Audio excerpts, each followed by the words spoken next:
I'm kind of wondering, why are there so many poor people?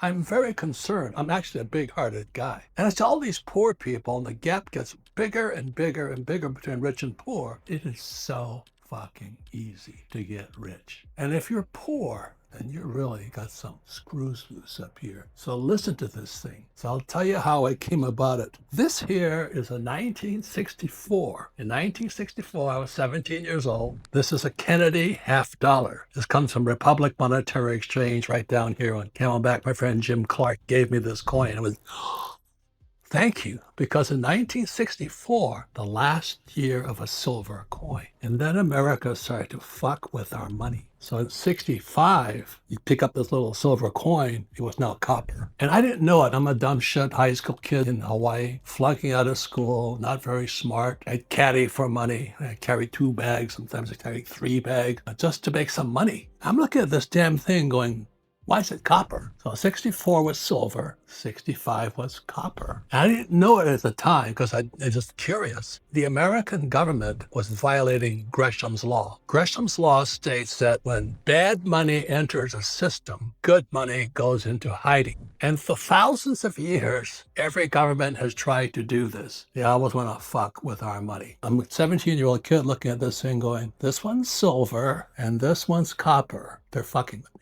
So at that point, I got excited. I'd go and caddy. I'd run down to the bank. I'd take the crumple of the dollar bills and I'd get rolls and rolls of quarters, dimes, and half dollars. And I'd pull out all the ones, again, Gresham's law. I'm pulling out all the ones with copper in them. And I put it back into the little wrappers. I take it back to the bank. Then I'd caddy some more. And then I'd go to and get these little rolls of dimes, quarters, and half dollars. And I'm saving them. I got this huge bag of pure silver. A lot of times in my talks today, I'll hold up this coin here. I'll say, this is 50 cents, and this is, let's pretend it's $10. Which one do you want? And the average person always goes for the $10. Well, the $10, when you go for that, they're violating Gresham's law. This is worth more than $10 because it's pure silver. So that's how I started as a kid. I just started saving this stuff. I didn't have to go to college. I didn't get an MBA on collecting coins. I was just kind of interested in it. I had this big bag full of real silver coins. So then I got congressional nominations to Naval Academy and Merchant Marine Academy. I had bad grades, but I wasn't stupid. So I took Kings Point in New York, the Merchant Marine Academy in New York, and I came home from Christmas vacation, and my bag of silver coins was gone. I still remember looking around, okay, who's the thief here? Well, the thief was my mother. I said, Mom, where's my bag of silver coins? She goes, oh, all that trashy stuff? I spent it. And a lightning bolt went through my head. I went, whoa, I didn't know it. Again, it's Gresham's law. Good money goes into hiding when bad money enters the system. I realized poor people don't know good money from bad money. My family has no idea. Good people, are you trashing your parents? I am. They don't know shit about money. I'm not interested in money. The love of money is the root of all evil. Well, maybe evil to you, but I like it. So here I am busting my ass caddying, trying to get my silver coins back. That's how I got started. I was just curious. So guess what? Today I have tons of silver. And when I was collecting the stuff, it was 10 cents. Today, silver is 35 bucks an ounce. This is November 2024. Silver is 35 bucks an ounce. Now, did this thing get more valuable or did the dollar go down? Did the purchasing power of the dollar come down or did this go up? The dollar is coming down. So I'll say it again.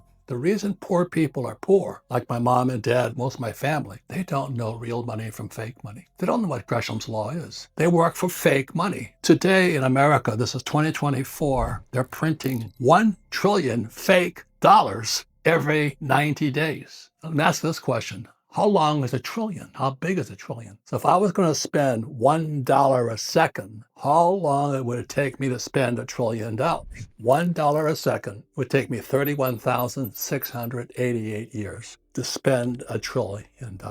And as we talk, this is November, the election's a couple of days from now, and either Trump or Kamala will get elected. Not that it makes any difference with money, but they're printing $1 trillion.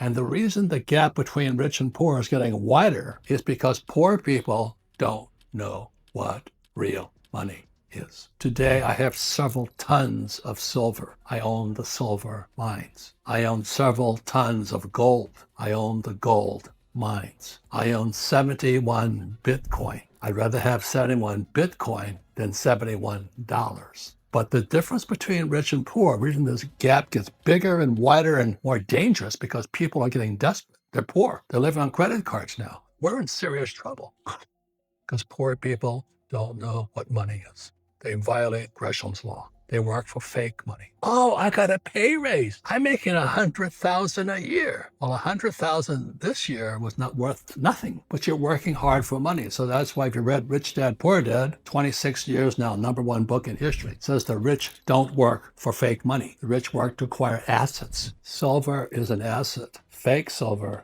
is a liability. And it's as simple as that. The other thing that happens is when they print money, the rich get richer. So when they print money, more fake money comes into the system. So because I own silver and gold mines, I own businesses, I own real estate, I have all that, because I have real assets, it goes up. I get richer. But if you have fake assets, like fake silver dollars, say you lose money. That's the reason the gap gets wider and wider. It's really easy to get rich. All you got to figure out is, how do you want to get rich? I've often said there's a million ways to go to financial heaven, but a billion ways to go to financial hell. And I'm really a stupid son of a bitch. I mean, I'm not very bright, so I flunked out of school. But I just know if I save these, or if I save Bitcoin, or if I save gold, I'd be rich. I just don't work for fake money. It's that simple. When our government, I'm not saying Trump or Kamala, all that stuff is better. We still print too much money. When you print money, the rich get richer because we have real assets, and the poor get poor because they have fake assets.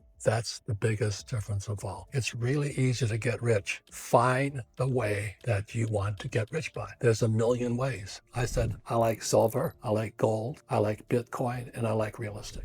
I don't know anything about stocks. I don't think about bonds. I'm a pretty stupid guy, but I just invest in what I like. Period. And then I don't get all confused by all these naysayers and those YouTube gurus. Boy, these guys are talking about silver. I have only one question. Said, how many tons do you own? What do you mean tons? I got a little stack this big. I said, fucking loser, man. How many tons have you got? The only way I got smart is I like silver. I wanted to get more of it. Then I got gold. Then I got real estate.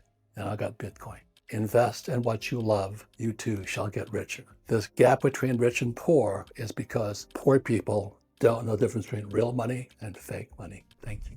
So if you want to find out the top 3 things that school should have taught you about money, and 3 is light, man. They don't teach you anything. But the top 3 things a school did not teach you